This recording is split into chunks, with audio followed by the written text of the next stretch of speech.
beaucoup de membres de votre famille ont été persécutés. Certains ont été persécutés, Oui, d'autres ont été tués. oui. Donc, ce qui signifie que vous étiez quand même un grand chef militaire qui avait beaucoup d'éléments qui tournaient, qui gravitaient autour de vous. N'est-ce pas? Est-ce que ces éléments-là ne se sont pas rendus au stade et ont commis des exactions ou des meurtres? Monsieur Toumba Diakité. Non, ils ne se sont pas rendus. Très bien.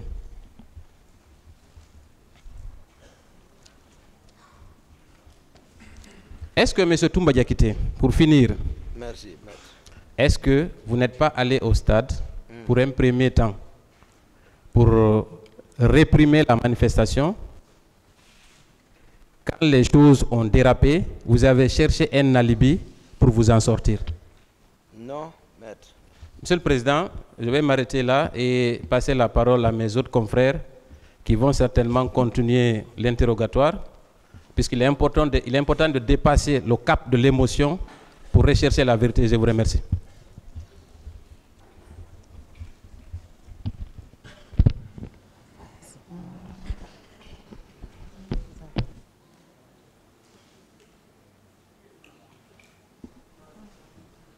Okay. Merci, Monsieur le Président, de m'avoir passé la parole. Monsieur Toumba, Oui, maître. à vous entendre, on a l'impression que vous n'aviez rien fait au stade de ce jour-là. Sauf sauver les leaders, c'est tout. Si on dit que je n'ai rien fait, c'est que tout ce que j'ai raconté par rapport aux leaders, ce n'est pas vrai alors. Sinon, eux, c'est ce que j'ai pu faire, maître. D'accord. Dans le procès verbal d'interrogatoire du 23 mars 2017, à la 6e page, Oui. vous déclarez avoir été informé par un jeune dont vous ignoriez le nom de la sortie de Dadis. Vous confirmez cette déclaration? Oui. Ça s'est passé comme ça. Merci.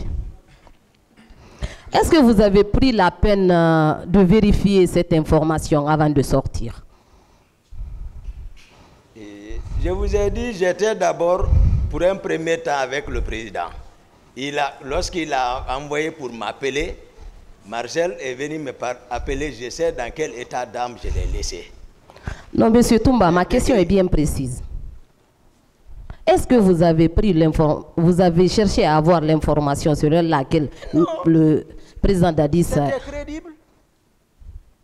L'information, elle était crédible. Est-ce que vous avez également pris la peine de l'appeler au téléphone pour connaître sa position? Non, il n'y a pas ça entre moi et lui.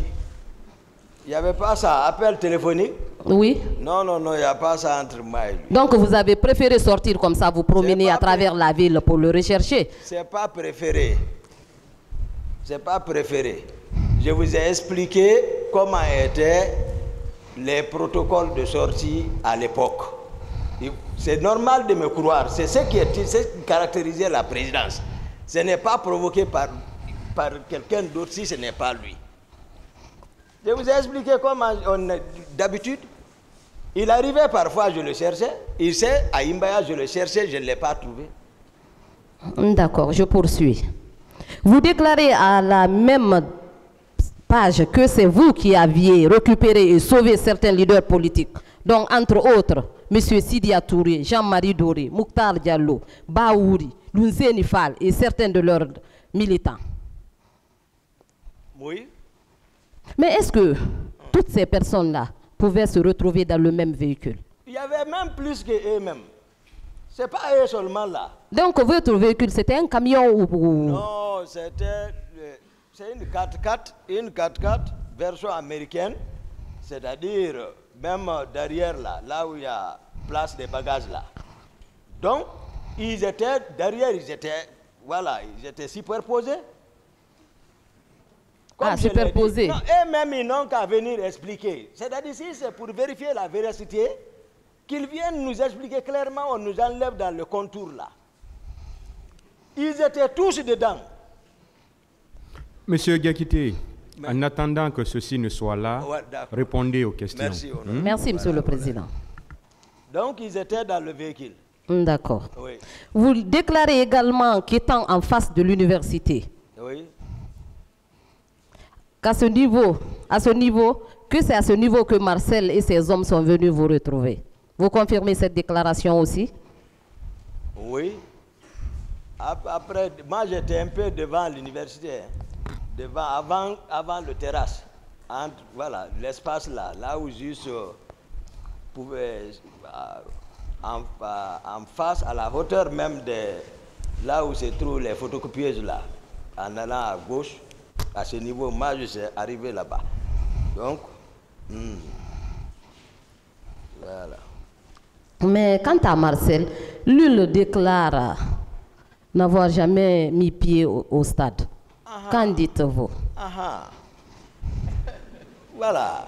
Voilà, maintenant, moi c'est pour cela que je m'efforce, je vous donne la vérité. C'est-à-dire la vérité.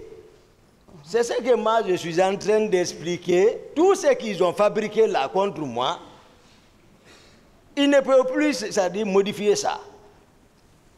Parce qu'ils m'ont caricaturé, ils m'ont peint. Donc, moi, c'est ce que je suis en train de vous donner ici, là, la vraie version. Maintenant, en résumé, on doit s'en tenir à quoi? En résumé... Oui, il était au stade, oui ou non? Marcel? Oui, ce jour. Oui, oui, maître. Merci. Je continue. Oui. Vous avez déclaré que le 25 septembre 2005, à la veille de votre départ sur l'Abbé, que vous étiez surpris de la présence massive des jeunes au camp, plus précisément logés à la présidence. Oui. Vous confirmez cette déclaration aussi? Oui.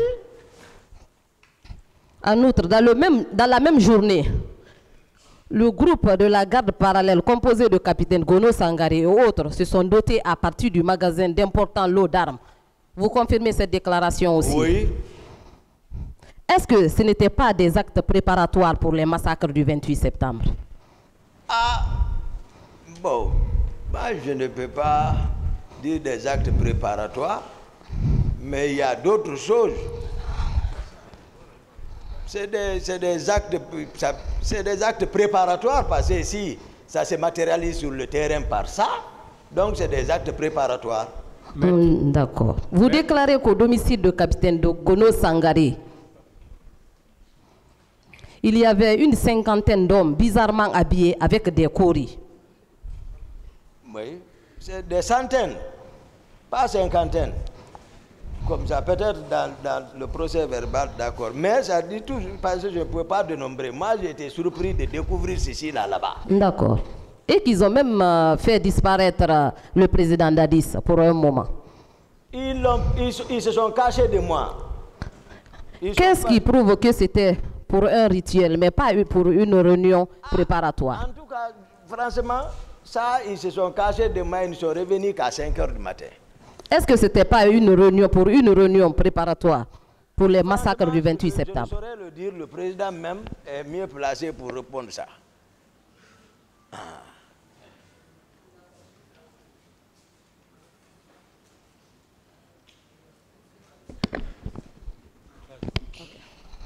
Merci, Monsieur le Président. Je continue.